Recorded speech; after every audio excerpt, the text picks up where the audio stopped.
Hi guys! Alright, it's my first YouTube video. It's official.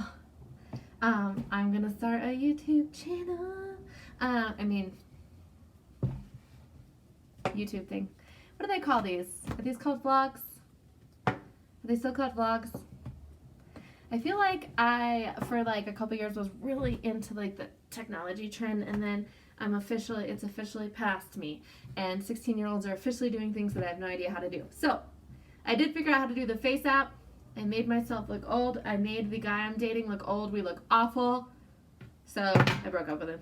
I'm just kidding. But, okay, I'm like, you know what? I don't want to see this. I officially am going to be ordering some face cream tonight, for sure. But the Face app, that's awful. Stop doing it. I've seen like 3 of you that look okay. The rest of us are awful. It's awful. It's awful. And we just have to hope that cameras are destroyed by that time. Okay, so I decided to start vlogging. I'm going to be sharing all sorts about my life now. So hopefully you find something in there that you like following. My plan is to do like once a week, like a health, wellness, fitness video that's like educational. I am an online health coach. I own a business. It's been a thing this year. Just like everything in my life, it's been a thing this year. So is this business. So I'm trying to decide, but if I'm going to continue with it. Anyways, blah, blah, blah. I'm a health coach, and I've been really stingy with my information because I was always like, people pay me for this. And I'm like, oh no, actually, people pay me for the coaching part and guiding them and being their cheerleader and correcting them and calling them out on their bullshit. People don't pay me for this part. And so I want to help educate you and help motivate you, just so you have a better understanding of health, weight loss, weight gain, calories, bullshit diets. I say bullshit a lot. These videos are not going to be edited because I actually don't know how.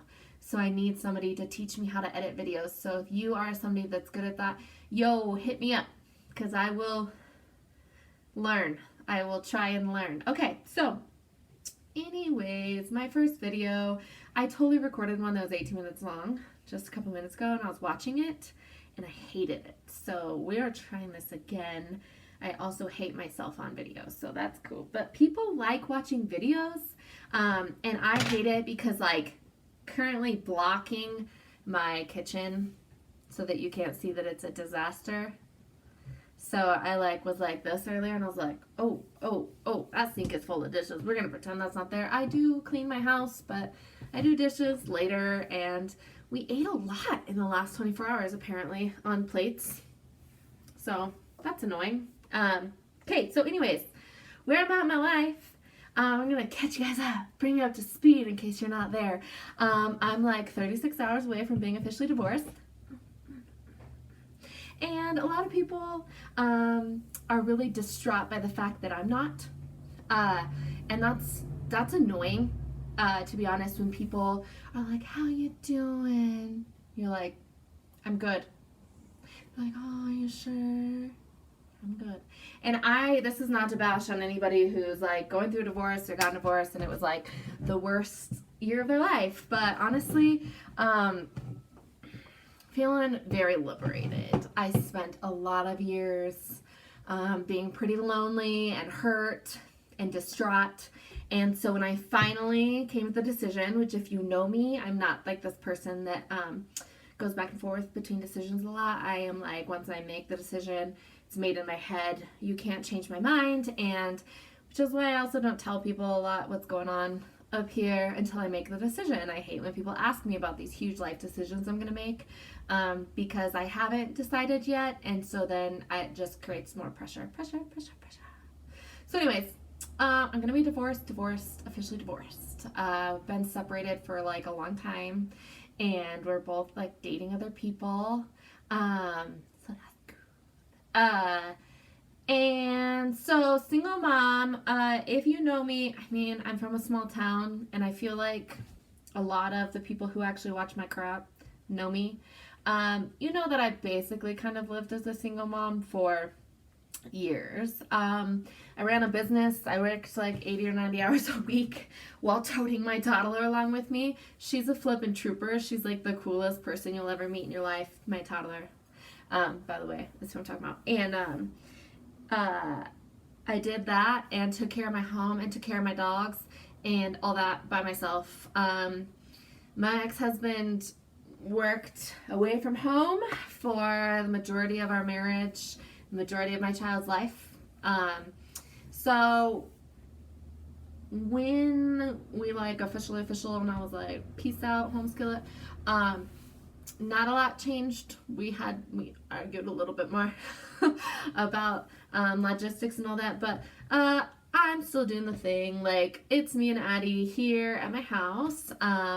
I work kind of on my computer a little bit doing some online coaching. It doesn't pay my bills, but I don't think you need to worry about what pays my bills. So anyways, I stay at home with my daughter and she's cool. I'm going to share a lot about that. I'm going to share, I'm not like this impressive mom. That's what I always, when people tell me that I should do vlogging or whatever, I'm kind of curious as to why. I'm like in between these two moms, okay? So I'm in between Instagram mom, and Instagram mom is the one at the pool taking pictures of her kids, making sure they're perfectly cropped, filtered, and the caption is perfect with just the number of emojis that get attention, and she's talking about how her daughter's awesome and she's so confident and she's the next Little Mermaid, and after swimming lessons they go get perfect snow cones and then they go have perfect story time and then they take a perfect nap. And that's this mom. And then this is this mom who's like, I have to be drunk to be mom. And I'm not saying like these exist, but I'm saying there's this culture that talks about drinking in order to be a parent.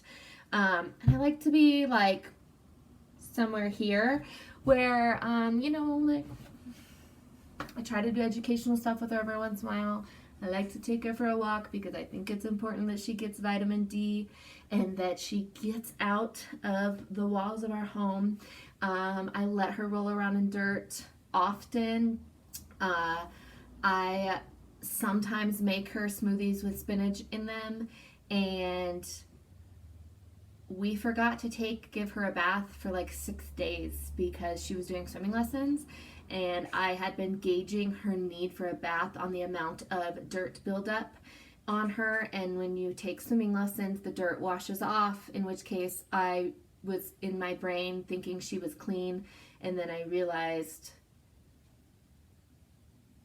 it had been since last Thursday that she had a bath. So I'm like in between the two moms where like I don't really drink and I love my child, and I chose to have her, and I think she's the bee's knees, but I also am real about this mom thing, and like it can be super frustrating and super rewarding and exhausting and energizing and hilarious and awful, and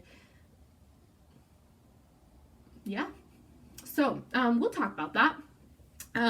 We'll talk about my logistics as a single mom who likes to work out, who regularly gains and then loses 10 pounds. By the way, everyone told me divorce diet, I'd lose weight, and apparently when your anxiety and stress leaves you, when you decide to get a divorce, you gain weight instead. Yeah, so that's cool. Gained like 14 pounds. So now back on the train of needing to lose 10 pounds because I was in a good place for a while, but currently uncomfortable and having to unbutton my pants when I sit down for too long. So anyways, yeah, so we're gonna talk about the logistics of that. I'm gonna tell you where I'm at. I'm gonna share all sorts of stuff. You're gonna be able to see what I eat. It's not very exciting. You'll be able to see what I feed my kid, which is basically just alternating between apples, goldfish crackers, mac and cheese, and every once in a while she'll eat a carrot. I'm going to kind of walk you through it all. I'm going to share, if you guys have questions about stuff, I'll share about my divorce. It's not going to be a smear campaign against my ex. There's a lot of ugliness there and hurt and all that, and we're currently really trying very hard to get along. We get along pretty well. I know like half the time, or 90% of the time, 90% of the time we're faking it until we make it for our kid. And that's just a time thing. It takes time. There's a lot of emotions there. And so it's not gonna be a smear campaign against him. You might know him, you might not. But I will share like what I went through, or say what I went through, what I experienced as a wife, the choices I made that kind of I regret now.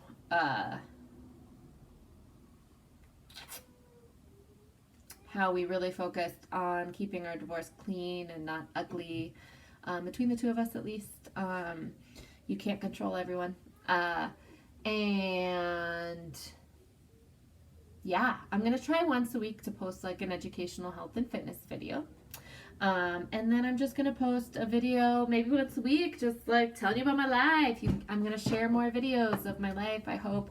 I'm really terrible about committing to continually posting.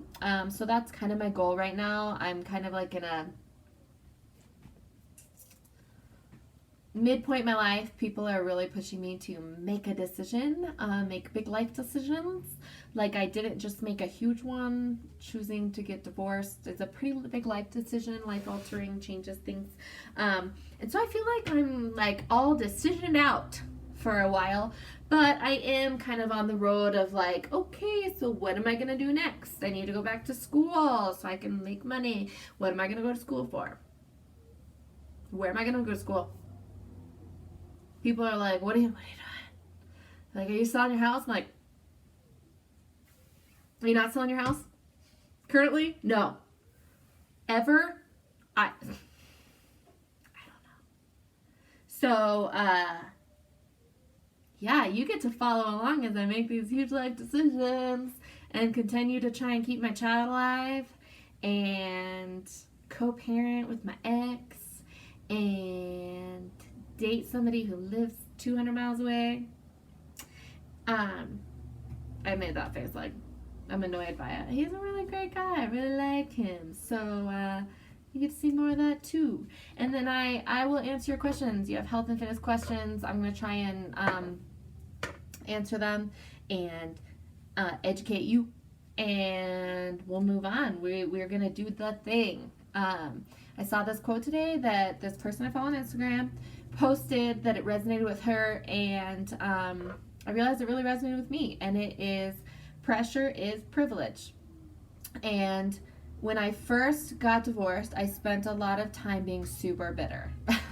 Like I was like so mad, and it is hard. You spend a lot of time healing from toxic things and being bitter about how your life is turning out and what it looks like now. And I was bitter at happy couples who were going to stay together forever, raising their kids together. And I was bitter at, the people at church who had 4 hands to take care of their screaming toddler. And I was bitter at, I don't know, like life in general. And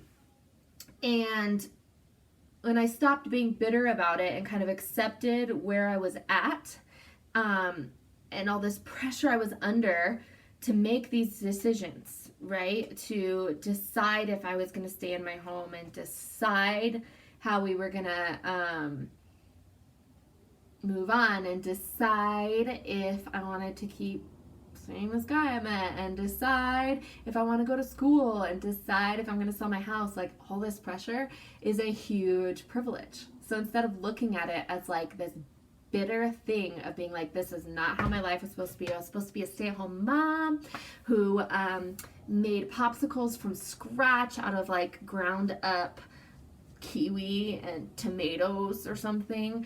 And I stopped looking at it like that, and I was supposed to be able to take my time going to school and not have to put my kid into daycare possibly, and I was supposed to be able to do this. When I stopped looking at it with such a bitter mindset, I started looking at it as like this blank slate. I have all this pressure on me, and it is such a privilege. I have all these options. My life, this chapter is blank, and this next chapter for me can be written however I want it to be. And that is a privilege, you guys. Not everybody gets that. Not everybody gets